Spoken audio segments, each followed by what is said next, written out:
I just had Lauren help me with the hood, and man, is two people easier. I mean, before I would be in here trying to balance it on my head with one hand on it, reaching over trying to get bolts or stuffing rags in between the trucks so I could lean one side up. And two people, you guys just saw how quick and easy that was. That's the way to do it.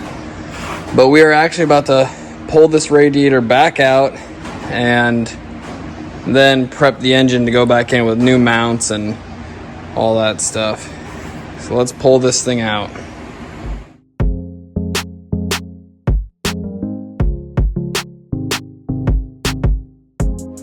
So if you didn't know already from the Datsun video, this radiator was sponsored to the channel by Alloy Works. And we wanted this one specifically due to the large cooling capacity of it, the 4 cores, extra wide, high quality construction, everything that you want to look for in a radiator, this one has it. Dual cooling fans with a shroud built in.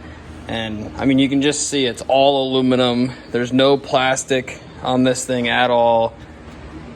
So this is top-notch quality.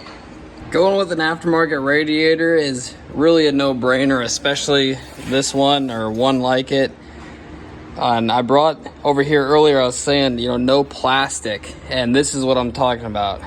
So this is a stock radiator here, how the sides are plastic.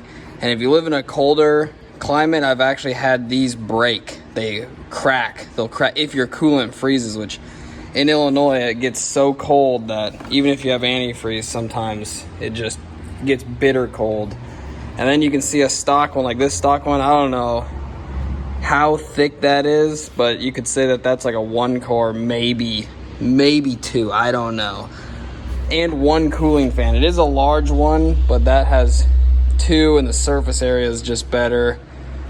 So without a doubt, in Florida, going from a stock and unit, and you can actually see, like, look at the stock width of the tank versus the width of the radiator. So in Florida, we definitely needed more cooling capacity and the ability to just sit in traffic, because this truck needs all the cooling it can get, especially with that large engine sitting in this heat. I mean, you can just see how hot it is. I mean, so hot that car lit on fire. But yeah, it is without a doubt the right path for us. Bigger is better. All right, gentlemen, if your wife ever bought that rug with the only explanation as it's on sale, well, now's your chance. If you go to Alloy Works website and use my promo code Hartwick, you can get a radiator for your car 5% off.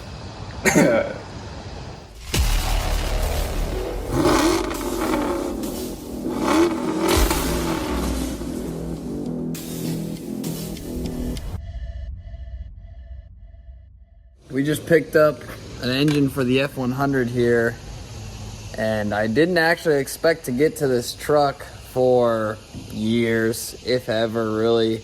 It's been years I've been building it, so it's never really a main focus. But the radiator for the Datsun, I ordered it as a radiator for all the cars that I use, so we ended up putting it in this truck here.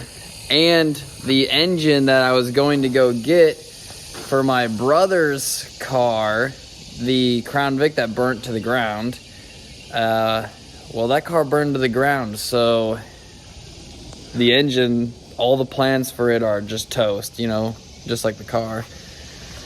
But we're about to unload it, and I'm gonna move the Lightning here. I got it sitting outside my shop. So I'm just gonna pull the Lightning out, park it in the grass, back my truck up, unload it, and then I think we're going to get the Crown Vic here, out in front of the shop where this truck is, and push the crane out and take the body off of it. And then call a junkyard and see if they'll just come take the body, and we'll be left with the frame, because I need its transmission.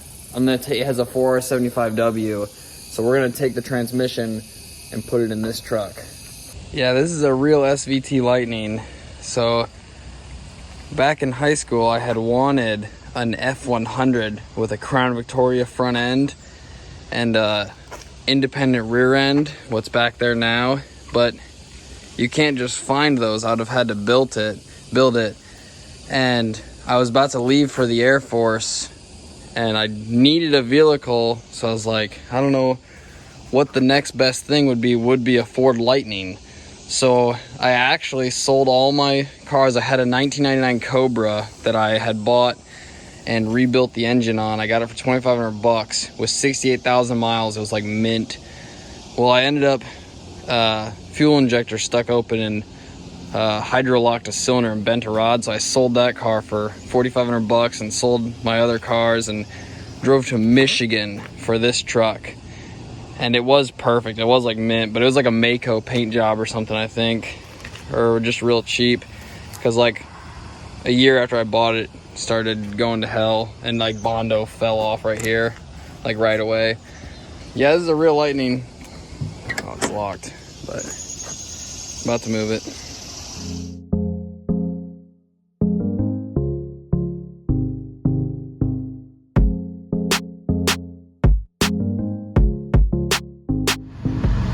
This is the new to me 5.4 liter 32 valve, and they said it was out of a 2000 Lincoln Navigator. It is going in this truck. We're pushing the Vic with my truck. We're about to push it down the street. Yeah, I hit a bunch of, oh shh! Messed my car up.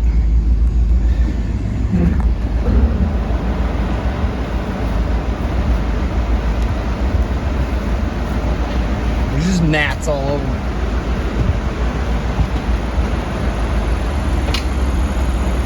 Hopefully I'm not damaging my truck. Boom.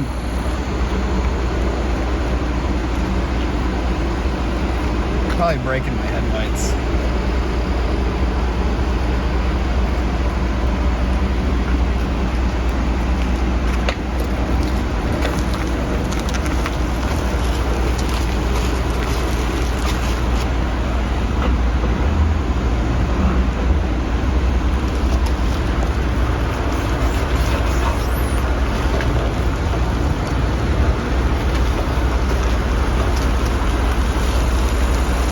So once again, that dip that you can see is so severe that it's putting like just under my hood at the bumper, because this driveway goes down so severe and then up. So I have to back the truck up to hit it with the tailgate. I'm already sweating and I haven't even touched the truck. I've been spending the past half hour looking for an engine mount. I bought brand new mounts for it and actually had them installed in the truck, but took the engine out, the Coyote, for the Fairlane, who knows how long ago. Well, it's been about 30 minutes and I found it, so I'll show you where it is. So this engine mount, I went and checked cars, everything, it is way back here. I already moved stuff. I pulled all this crap out. This is how disorganized everything is. And I have 13 cars worth of stuff. Pulled all this stuff out of here. It is all the way at the bottom of this bucket. That's it, way back there. So I'll reach in and grab it. Yeah, I loosened it up, and before I pulled it out, I thought I'd show you guys where it's at. So there it is. In a mound of stuff. There's a Coyote there with a spun rod. I went and picked up all new nuts and bolts for these, because there's no chance that I know where I put the other ones. So I got all new stuff, which is nice, because I don't think I actually ever had these nuts for here. It was just sitting in there. So now we just gotta drag the engine out. It's still sitting outside. Thank God it didn't rain. And we need to get this engine in front of here with the crane. So the crane is now above this car. this week, maybe next week. I still got to work on the Datsun. Life's been coming at me. But we have to unbolt the body of this and take it to the junkyard. And my friend Ray said he'll just punch the forklift through it and lift it off the frame while the frame's on my trailer. So that's next, but now I just gotta align the crane and align the engine.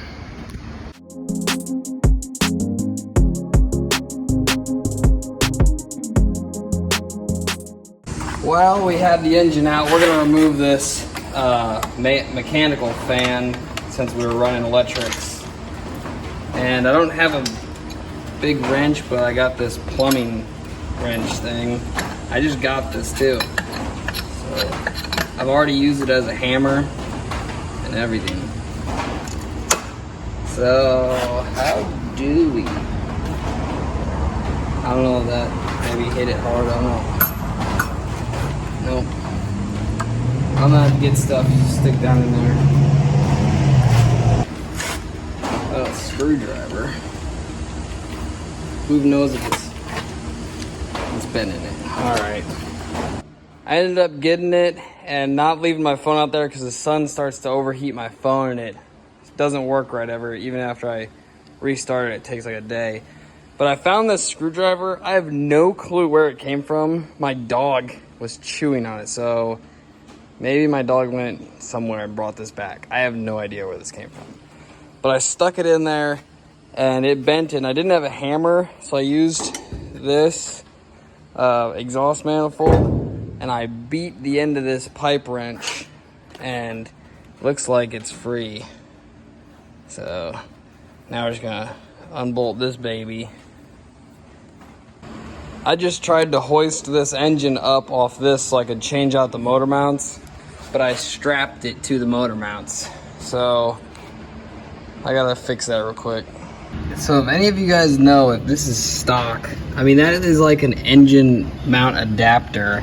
This looks like an S197 style motor mount, but then the 4.6 and 5.4, you'd think they'd have the same mount, but both sides have what looks like some type of adapter plate or something. But I'm gonna remove them and I can get a better look then.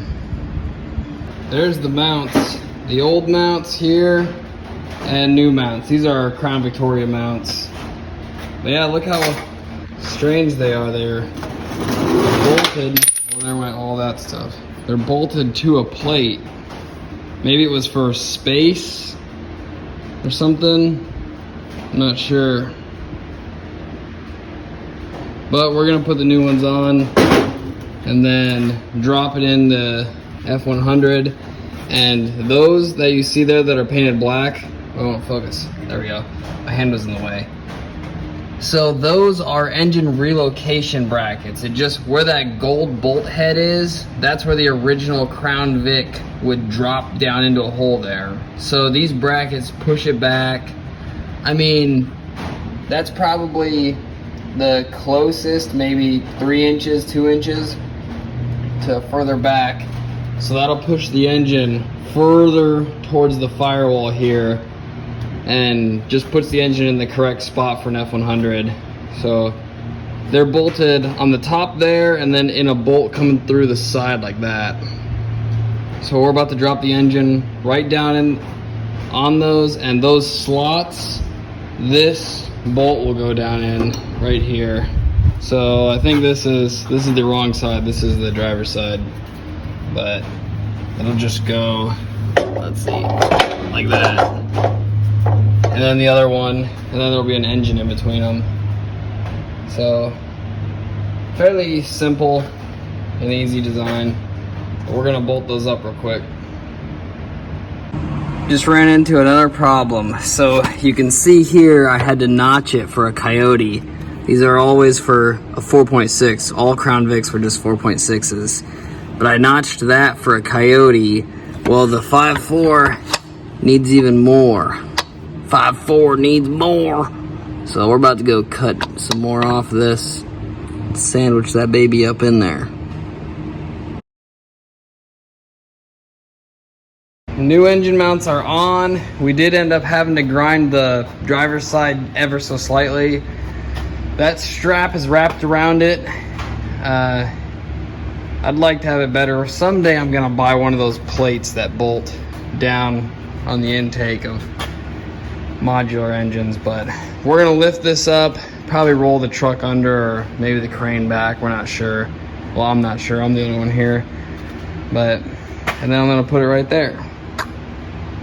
So I'm gonna go get some water and take a quick break before I do this though, so I'll be right back.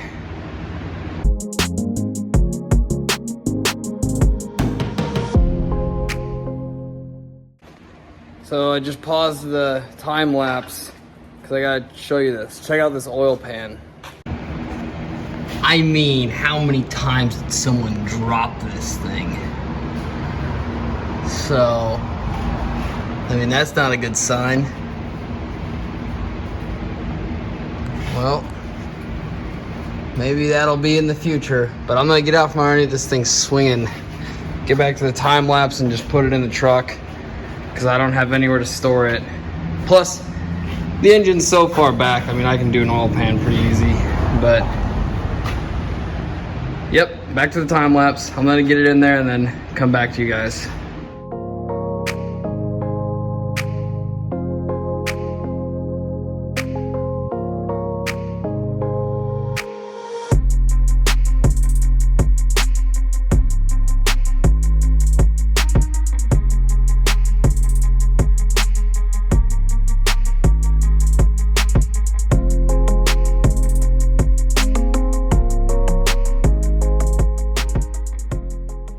I can officially say that the 5.4 32 valve is harder to get in than a Coyote. So the Coyote cleared that no problem, but this valve cover hit it. And I always thought that the Coyote was about the size of a 5.4, even though it's a 5.0. I thought it was larger than a 4.6 32 valve and about the size, but I think I haven't measured. I have all three. I have a over there sitting on the ground is a 32 valve 4.6, and then you guys saw the Coyote over there, and I have another Coyote over there. Both need rebuilt, and now I have a 5.4 32 valve. So I've got them all except for a V10, but you have to custom make 4 valve heads for a V10 to make it a 40 valve, and I'm just not there yet. But so here it is in the car. We still got to get the adapter plates and then run a Boss 302 intake off of a Coyote, but we're gonna install that radiator again. I've taken it out and reinstalled it already like 3 or 4 times.